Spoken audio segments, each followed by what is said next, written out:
ಚಾಮುಂಡಿ ಬೆಟ್ಟದಲ್ಲಿ ಆಷಾಢ ಶುಕ್ರವಾರದಂದು ಸಿದ್ಧತಾ ಸಭೆ. ಸಚಿವ ಯತೀಂದ್ರ ಸಿದ್ದರಾಮಯ್ಯ ಅಧ್ಯಕ್ಷತೆಯಲ್ಲಿ ಸಭೆ ಜರುಗಿತು. ಸಭೆ ಬಳಿಕ ಸಚಿವ ಯತೀಂದ್ರ ಸಿದ್ದರಾಮಯ್ಯ ಸುದ್ದಿಗೋಷ್ಠಿಯನ್ನು ಮಾಡಿದ್ದಾರೆ. ಆಷಾಢ ಶುಕ್ರವಾರಕ್ಕೆ ಲಕ್ಷಾಂತರ ಸಂಖ್ಯೆಯಲ್ಲಿ ಭಕ್ತರು ಬರ್ತಾರೆ. ಹೀಗಾಗಿ ಅಧಿಕಾರಿಗಳ ಜೊತೆ ಸಭೆ ಮಾಡಿದ್ದೇನೆ. ಮೂಲಭೂತ ಸೌಕರ್ಯ ಕುರಿತು ಚರ್ಚೆಯನ್ನ ಮಾಡಿದ್ದೇವೆ.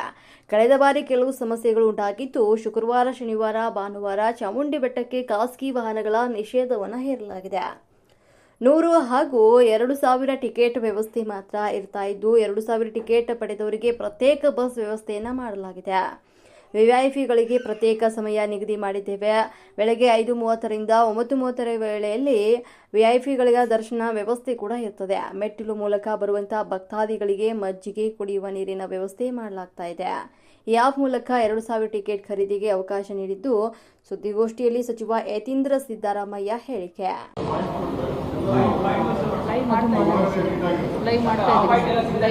ಲೈವ್ ಮಾಡ್ತಾ ಇದ್ದೀವಿ.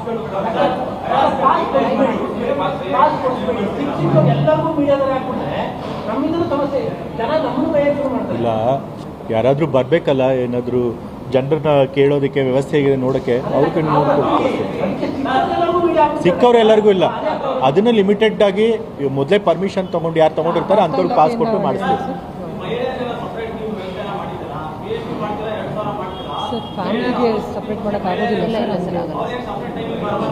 ಇಲ್ಲ, ಇದು ಅಲ್ಲಿ ಕ್ಯೂನಲ್ಲಿ ಸಿಂಗಲ್ ಪರ್ಸನ್ ಕ್ಯೂ ಇರೋದ್ರಿಂದ ಅವ್ರಿಗೆ ಸಪ್ರೇಟಾಗಿ ಯಾವುದೇ ಕ್ಯೂ 2,000ಕ್ಕೆ ಬೆಳಗಿನ ಸಾಯಂಕಾಲ ಇರುತ್ತೆ. ವಿಐಪಿಗಳು ಬಂದು ತೊಂದರೆ ಆಗುತ್ತೆ ಅಂತ ಹೇಳಿ ಎಲ್ಲ ಟೈಮಲ್ಲಿ ಅವ್ರು ಬರಬಾರ್ದು ಅಂತೇಳಿ ಅವ್ರಿಗೆ ಒಂದು ಸಪ್ರೇಟ್ ಸಮಯ ನಿಗದಿ ಮಾಡಿದ್ರು. ನೋಡೋಣ, ಅದ್ರ ಬಗ್ಗೆ ಯೋಚನೆ ಮಾಡಿ ಸರ್. ಅವರು ಮಹಿಳೆಯರು ಫ್ಯಾಮಿಲಿ ಜೊತೆ ಬಂದರೆ ಡಿಸ್ಪರ್ಸ್ ಆಗ್ಬಿಡ್ತಾರೆ. ಗಂಡ ಬರೋವರೆಗೂ ವೇಟ್ ಮಾಡಬೇಕು. ಆಮೇಲೆ ಏನಾಗುತ್ತೆ ಅಂದರೆ, ಬರೋವರೆಗೂ ವೇಟ್ ಮಾಡಬೇಕು. ಅವರು ಮಹಿಳೆಯರನ್ನ ಸಪ್ರೇಟ್ ಲೈನ್ ಮಾಡಿದ್ರೆ ಈ 1 ಲಕ್ಷದ ಮೇಲೆ ಜನ ಬರ್ತಾ ಇದ್ದಾರೆ. ಒಂದೊಂದ್ಸರಿ ಕ್ಯೂ 5ರಿಂದ 6 ಗಂಟೆ, ಕೆಲವು ಸಮಯ 8 ಗಂಟೆ ತನಕ ಹೋಗಿದೆ. ಸೊ ಅಷ್ಟೊಂದು ಸಮಯ ಮಹಿಳೆಯರು ಪ್ರತ್ಯೇಕವಾಗಿ ಫ್ಯಾಮಿಲಿಯಿಂದ ಇರಬೇಕಾಗತ್ತೆ. ಸೊ ಅದು ಕೂಡ ತೊಂದರೆ ಆಗುತ್ತೆ. ಸೊ ಅದನ್ನೆಲ್ಲ ಗಮನ ಇಟ್ಕೊಂಡು ಒಂದೇ ಕ್ಯೂ ಮಾಡಿದ್ದೀವಿ. ಬಟ್ ಹೋಗ್ತಾ ಹೋಗ್ತಾ ನೋಡೋಣ, ಹಿಂಗೆ ಸಿಚುವೇಶನ್ ಬರ್ತಾ ಅದ್ರ ಪ್ರಕಾರ ನಿರ್ಧಾರಗಳನ್ನು ಕೂಡ ತೆಗೆದುಕೊಳ್ಬೋದು.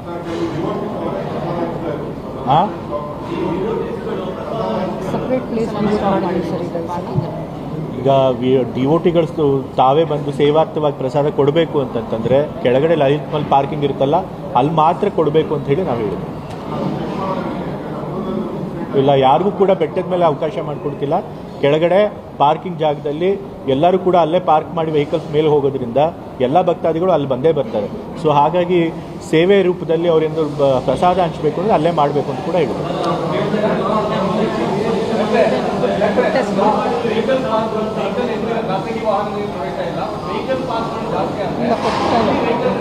ಯಾರಿಗೂ ವೆಹಿಕಲ್ ಪಾಸೇ ಕೊಡ್ತಾ ಇಲ್ಲ. ಯಾರಿಗೆ ಪ್ರೋಟೋಕಾಲ್ ಇದೆ ಅವ್ರಿಗೆ ಮಾತ್ರ ಖಾಸಗಿ ವೆಹಿಕಲ್ನ ಬಿಡ್ತಾ ಇದ್ದೀವಿ.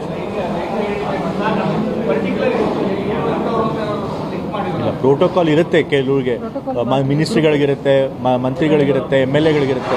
ಸೊ ಆ ಥರದ್ದು ಪ್ರೋಟೋಕಾಲ್ ಮೊದಲೇ ಏನಿದೆ ನಮ್ದು ಡಿಸೈಡ್ ಆಗಿದೆ, ಅವ್ರಿಗೆ ಮಾತ್ರ ಬಿಡ್ತೀವಿ ಅಷ್ಟೇ. ಹೌದೌದು. ಪ್ರಾಬ್ಲಮ್ ಆಗೋದು ವಿಐಪಿಗಳು ಮತ್ತು ಅವ್ರ ಇಮಿಡಿಯೇಟ್ ಫ್ಯಾಮಿಲಿಯಿಂದಲ್ಲ, ಅವ್ರಿಂದ ರೆಕಮೆಂಡೇಶನ್ ಲೆಟರ್ ತೊಗೊಂಡ್ಬರ್ತಾರಲ್ಲ, ಅವರಿಂದ ಪ್ರಾಬ್ಲಮ್ ಆಗೋದು. ಸೊ ಅದನ್ನು ತಡೆಯೋದಕ್ಕೆಲ್ಲ ವ್ಯವಸ್ಥೆ ಮಾಡಿದ್ವಿ.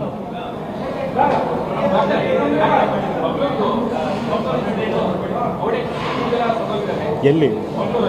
ಹೌದಾ? ಯಾವಾಗ ಆಗಿದೆ? ನಂಗೆ ಗಮನಕ್ಕೆ ಬಂದಿಲ್ಲ. ಎಷ್ಟು ಸಾವಾಗಿದೆ? ಎಲ್ಲಿ? ಸ್ಕೂಲ್?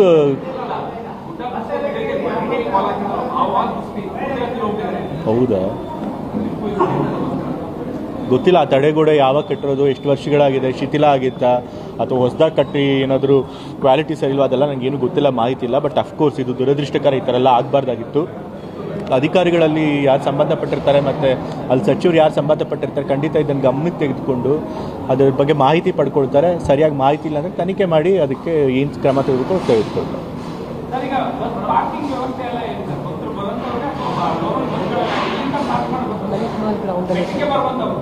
ಲಲಿತ್ ಮಹಲಲ್ಲಿ, ಬೆಟ್ಟದ ತಪ್ಪಲಲ್ಲಿ ಲಲಿತ್ ಮಹಲ್ ಇದೆಯಲ್ಲ, ಅಲ್ಲಿ ಪಾರ್ಕಿಂಗ್ ವ್ಯವಸ್ಥೆ ಮಾಡಿರ್ತೀವಿ. ಅಲ್ಲಿ ಗ್ರೌಂಡ್ ಎಲ್ಲ ಇದೆ. ಸೊ ಅಲ್ಲೆಲ್ಲ ವೆಹಿಕಲ್ಗಳಿಗೂ ಕೂಡ ಪಾರ್ಕಿಂಗ್ ವ್ಯವಸ್ಥೆ ಇರುತ್ತೆ. ಅಲ್ಲಿಂದ ಮತ್ತೆ ಅವರು ಸಾರ್ವಜನಿಕ ಬಸ್ಗಳಲ್ಲಿ ಮೇಲೆ ಬರಬೇಕು.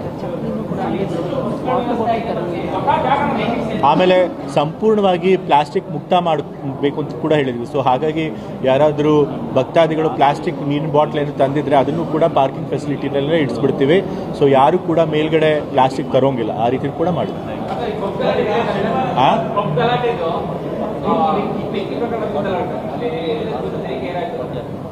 ಈಗಾಗಲೇ ಯಾರ್ಯಾರು ಅದಕ್ಕೆ ಜವಾಬ್ದಾರ ಇರ್ತಾರೆ ಅಧಿಕಾರಿಗಳು, ಎಕ್ಸೈಸ್ ಡಿಪಾರ್ಟ್ಮೆಂಟ್ನಲ್ಲಿ ಸೂಪರಿಂಟೆಂಡೆಂಟ್ ಹಿಡಿದು ಎಕ್ಸೈಸ್ ಇನ್ಸ್ಪೆಕ್ಟರಿಂದ ಹಿಡಿದು DC ತನಕನೂ ಕೂಡ ನಾವು ಸಸ್ಪೆಂಡ್ ಮಾಡಿದ್ದೀವಿ. ಮತ್ತು ಪೊಲೀಸವ್ರಿಗೂ ಹೇಳಿದ್ದೀವಿ ಯಾರು ಅದಕ್ಕೆ ಆ ಜ್ಯೂರಿಸ್ಡಿಕ್ಷನ್ ಇರುತ್ತೆ ಅವ್ರ ಮೇಲೆ ಕ್ರಮ ತೆಗೆದುಕೊಳ್ಬೇಕು ಅಂತ ಹೇಳಿ. ಅದಾದಮೇಲೆ ಕೂಡ ಎಲ್ಲ ಕಡೆ ಹೋಗಿ ನೀವು ಎಕ್ಸಾಮಿನ್ ಮಾಡಿ, ಇಡೀ ಮೈಸೂರು ಸಿಟಿನಲ್ಲಿ ಯಾರು ಈ ರೀತಿ ಅಕ್ರಮವಾಗಿ ಪರವಾನಗಿ ಇಲ್ಲದೆ ಮಾಡ್ತಿರ್ತಾರೆ ಅಂಥವ್ರ ಮೇಲೆ ಕೂಡ ಕ್ರಮ ತೆಗೆದುಕೋಬೇಕು ಅಂತ ಹೇಳಿದ್ದೀವಿ. ಅದಾದಮೇಲೆ DC ಅವರು ಕೂಡ ಮೀಟಿಂಗ್ ಮಾಡಿದರು. ಅದಾದಮೇಲೆ ಎಕ್ಸೈಸ್ ಡಿಪಾರ್ಟ್ಮೆಂಟ್ ಅವರು, ಪೊಲೀಸ್ ಡಿಪಾರ್ಟ್ಮೆಂಟ್ ಅವರು ಎಲ್ಲ ಕಡೆ ಹೋಗಿ ಎಕ್ಸಾಮಿನ್ ಮಾಡಿದ್ದಾರೆ, ಚೆಕ್ ಮಾಡಿದ್ದಾರೆ. ಆದರೆ ಯಾರಾದರೂ ಪರವಾಗಿ ಇಲ್ಲದೆ ಇದ್ದವ್ರನ್ನೆಲ್ಲ ಮುಚ್ಚಿಸಿದ್ದಾರೆ. ಸೊ ಹಾಗಾಗಿ ಇದು ಮಾಡ್ತೀವಿ. ಮತ್ತು ಎಲ್ಲ ಕಡೆ ಸುರಕ್ಷತಾ ಕ್ರಮಗಳು, ಫೈರ್ ಸೇಫ್ಟಿ ತೊಗೊಂಡಿದ್ದಾರಾ ಇಲ್ವಾ ಅದನ್ನು ನೋಡಬೇಕು ಅಂತ ಹೇಳಿದ್ದೀನಿ. ಅದನ್ನು ಕೂಡ ಎಕ್ಸಾಮಿನ್ ಮಾಡ್ತಾ ಇದ್ದಾರೆ. ಯಾರು A1 ಆರೋಪಿ ಏನೋ ಬೆಂಗಳೂರಿಗೆ ಹೋಗಿದೆ ಅಂತ ಪೇಪರ್ ಕೇಳ್ಪಟ್ಟೆ. ಬಟ್ ಅವ್ರ ಮೇಲೆ ಕೇಸ್ ಆಗಿರುತ್ತೆ. ಕಾನೂನು ಪ್ರಕಾರವಾಗಿ ಏನು ಕ್ರಮ ತಗೊಳ್ಬೇಕು ಅದ್ರ ಪ್ರಕಾರ ಆಗುತ್ತೆ.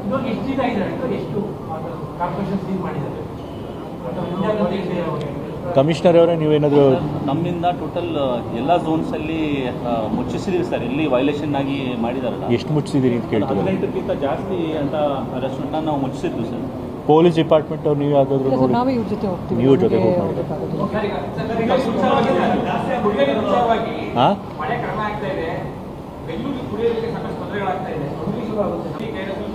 ಈ ಬಾರಿ ಎಲ್ಲಿನೋ ಪ್ರಭಾವದಿಂದಾಗಿ ಮಳೆ ಭಾಳ ಕೊರತೆ ಆಗುತ್ತೆ ಅಂತ ಹೇಳಿ ಮಿಟಿಯೋಲಜಿಕಲ್ ಡಿಪಾರ್ಟ್ಮೆಂಟ್ ಅವ್ರು ಹೇಳಿದ್ದಾರೆ, ಹವಾಮಾನ ಇಲಾಖೆಯವರು ಹೇಳಿದ್ದಾರೆ. ನಮಗೂ ಕೂಡ ಈ ಸರಿ 40%ಗಿಂತ ಹೆಚ್ಚು ಮಳೆ ಕೊರತೆ ಆಗೋಗ್ಬಿಟ್ಟಿದೆ. ನಾನು ಮೊನ್ನೆ ಭಾನುವಾರ ಚಾಮರಾಜನಗರ ಜಿಲ್ಲೆ ಮತ್ತು ಮೈಸೂರು ಜಿಲ್ಲೆ ಎರಡೂ ಜಿಲ್ಲಾ ಆಡಳಿತವ್ರನ್ನ ಕರೆದು ಈ ಬಗ್ಗೆ ಚರ್ಚೆ ನಡೆಸಿದ್ದೀವಿ. ಸೊ ಹಾಗಾಗಿ ಎಲ್ಲಿ ನೀರಿನ ಸಮಸ್ಯೆ ಆಗುತ್ತೆ ಅಲ್ಲಿ ಏನೇ ಅಗತ್ಯ ಕ್ರಮಗಳನ್ನು ತೆಗೆದುಕೋಬೇಕು ಅದನ್ನು ತೆಗೆದುಕೋ ಕೂಡ ಸೂಚನೆ ನೀಡಿದ್ದೀನಿ. ಸೊ ಜಲಾಶಯಗಳಲ್ಲಿ ನೀರಿಗೆ ಎಷ್ಟು ಬೇಕೋ ಅಷ್ಟು ಮಾತ್ರ ನೀರು ಇಟ್ಕೊಳ್ಳೇಬೇಕು, ಅದನ್ನು ಬಿಡಬಾರ್ದು ಬೇರೆ ಪರ್ಪಸ್ಗಳಿಗೂ ಕೂಡ ಅಂತ ಹೇಳಿ ಸೂಚನೆ ಕೊಟ್ಟಿದ್ದೇನೆ. ಮತ್ತು ಎಲ್ಲ ಗ್ರಾಮಗಳಲ್ಲಿ ಕೂಡ ಎಲ್ಲೆಲ್ಲಿ ನೀರಿನ ಸಮಸ್ಯೆ ಇದೆ ಅಲ್ಲೆಲ್ಲ ಕೊಳವೆ ಬಾವಿಗಳನ್ನು ಕೊರಿಬೇಕು. ಎಲ್ಲಿ ನೀರು ಬರ್ತಿಲ್ಲ ಅಲ್ಲಿ ಕೊಳವೆಗಳನ್ನು ಬಾಡಿಗೆಗೆ ತೊಗೋಬೇಕು. ಬಾಡಿಗೆಗೂ ಸಿಕ್ಕಲಿಲ್ಲ ಅಂತಂದರೆ ಟ್ಯಾಂಕರ್ಗಳ ವ್ಯವಸ್ಥೆ ಮಾಡಿ ಕುಡಿಯೋ ನೀರಿನಾಗೆ ಯಾರಿಗೂ ಕೂಡ ತೊಂದರೆ ಆಗದಿರೋಂಗೆ ಕ್ರಮಗಳನ್ನು ತೆಗೆದುಕೋಬೇಕು ಅಂತ ಹೇಳಿದೆ.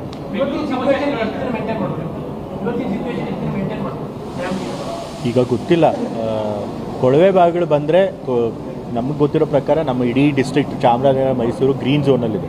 ಸೊ ಸಫಿಷಿಯೆಂಟ್ ಅಂಡರ್ಗ್ರೌಂಡ್ ವಾಟರ್ ಇದೆ. ಸೊ ಅಕಸ್ಮಾತ್ ಜಲಾಶಯಗಳು ತುಂಬಲಿಲ್ಲ ಅಂತಂತಂದರೆ ನದಿ ಮೂಲದಿಂದ ಕೊಡೋಕ್ಕಾಗಲ್ಲ ಅಂದರೂ ಕೂಡ ಅಂಡರ್ಗ್ರೌಂಡ್ ವಾಟರಿಂದ ನಾವು ಕೊಡ್ತಿದ್ದೀವಿ. ಸೊ ಅಧಿಕಾರಿಗಳ ಪ್ರಕಾರ ಈಗ ಸದ್ಯಕ್ಕೆ ಏನೂ ತೊಂದರೆ ಇಲ್ಲ. ಈ ಮಾನ್ಸೂನ್ ಸೀಸನ್ನ ನಾವು ಎದುರಿಸ್ಬೋದು ಕುಡಿಯೋ ನೀರಿಗೋಸ್ಕರ.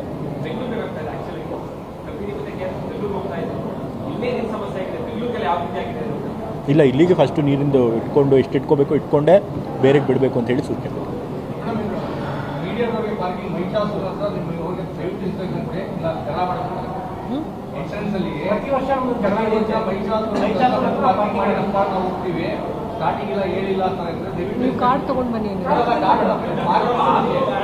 ಯಾರಿಗೂ ಕೂಡ ಮಹಿಷಾಸುರ ಸ್ಟ್ಯಾಚ್ಯೂ ಇಂದ ಎಂಟ್ರೆನ್ಸ್ ಇಲ್ಲ. ಈವನ್ VIP ಕೂಡ ಇಲ್ಲ. ಅವ್ರ ವೆಹಿಕಲ್ ಬಿಡೋದೇ ಇಲ್ಲ. ಅವರು ಕೂಡ ಪ್ರಾಧಿಕಾರದಿಂದ ಏನು ವೆಹಿಕಲ್ ಮಾಡಿರ್ತಾರೆ ಆ ವೆಹಿಕಲಲ್ಲೇ ಹೋಗೋದು. ಅಲ್ಲಿ ಲಿಮಿಟೆಡ್ ಸ್ಪೇಸ್ ಇದೆ, ನಿಮಗೆ ಗೊತ್ತಿದೆ.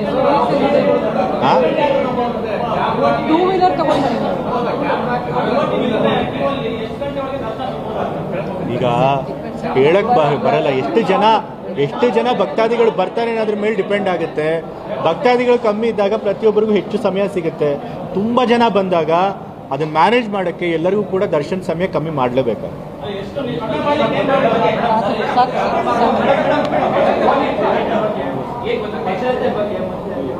ಮೀಡಿಯಾಗೆ ಕೊಡ್ತೀವಿ.